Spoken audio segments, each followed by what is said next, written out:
Hello, this is Justice Backstrom, and welcome back to another God, Guns, and Gaming video.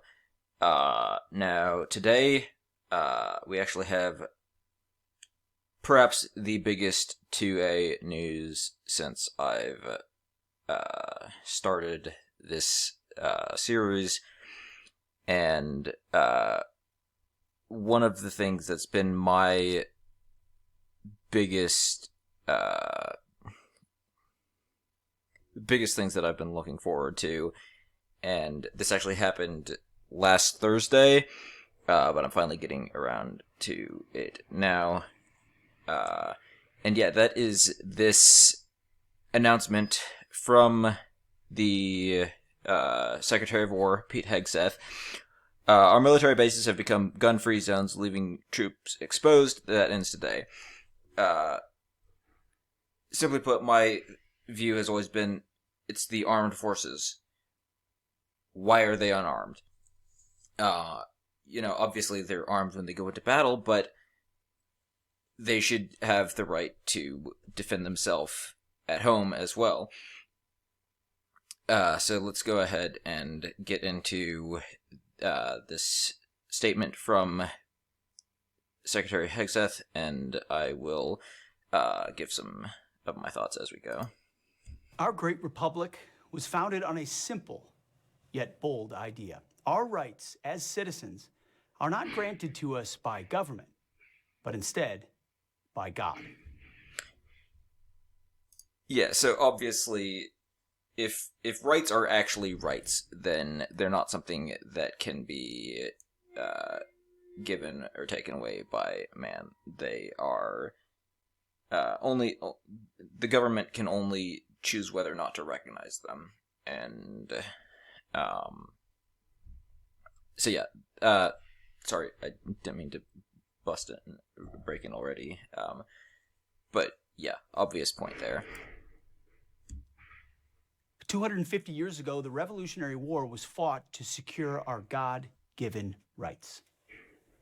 The Second Amendment to our Constitution enshrines the right of all citizens to carry weapons to protect themselves, their families, and their fellow countrymen.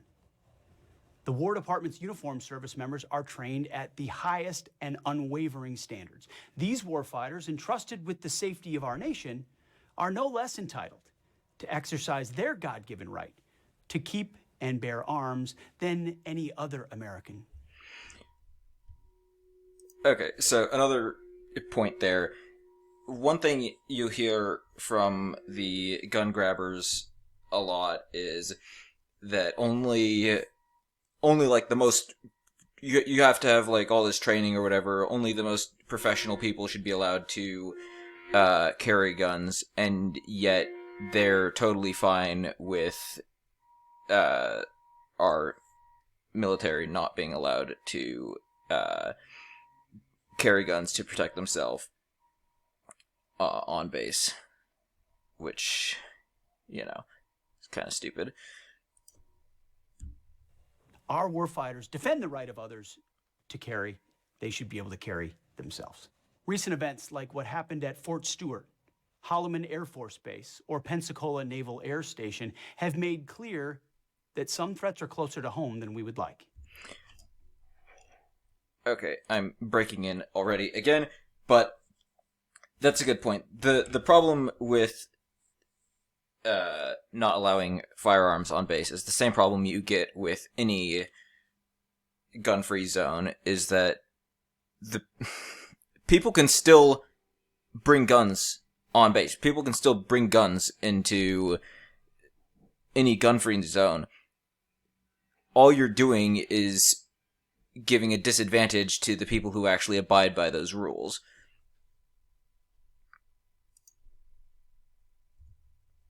In these instances, minutes are a lifetime, and our service members have the courage and training to make those precious short minutes count. Before today, it was virtually impossible. Most people probably don't know this. It was virtually impossible for War Department personnel to get permission to carry and store their own personal weapons aligned with the state laws where we operate our installations. I mean, effectively, our bases across the country were gun-free zones. Unless you're training or unless you are a military policeman, you couldn't bring your own firearm for your own personal protection onto post. Well, that's no longer. The memo I'm signing today directs installation commanders to allow requests for personal protection to carry a privately owned firearm, with the presumption that it is necessary for personal protection.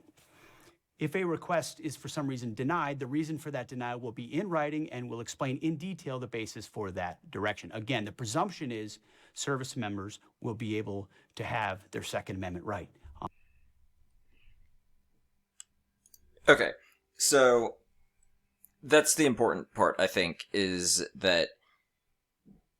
So, the way this works, I guess, is that it's a per base, sort of exception to the rule, because I don't think Secretary Hegseth has the authority to make bases not gun-free zones. He's just making it a lot easier to get that exception that's already been available for some personnel, and now he's making it like a shall issue thing, which it's a major win in and of itself for now, and the idea that it'll have to be handwritten and detailed reason to deny it. So we have things like do not issue rosters for personnel that are on drugs or mentally unstable or for whatever reason have been considered, and those people aren't allowed to draw weapons from the armory. They're not allowed to go to range until that situation is cleared up.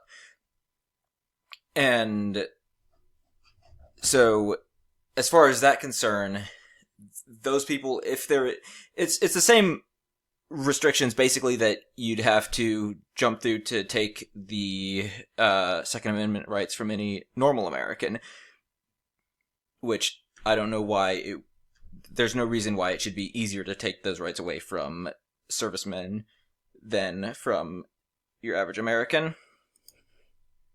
On post. Not all enemies are foreign, nor are they all outside our borders. Some are domestic. Confirming your God-given right to self-protection is what I'm signing into action today, and I'm proud to do so.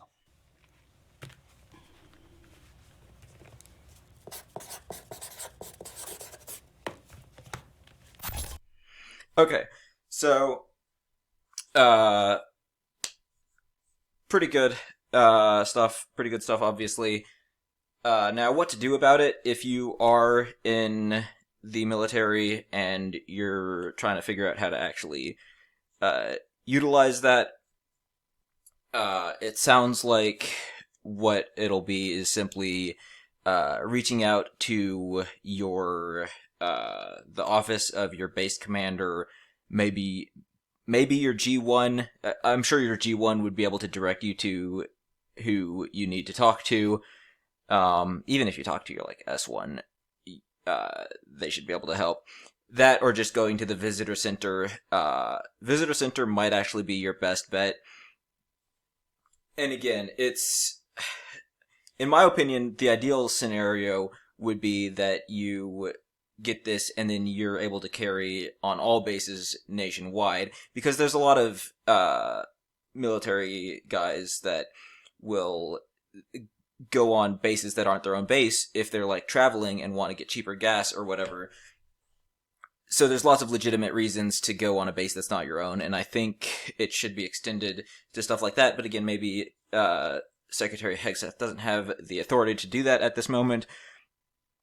But yeah, practical step, reach out to your G1 or the office of your base commander, or again, the visitor center.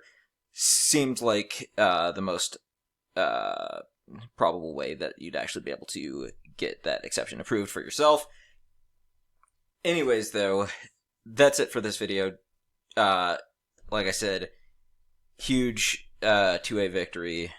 One of the biggest things myself and a lot of other people have been looking forward to since I heard that it was a thing that service members aren't allowed to carry on base.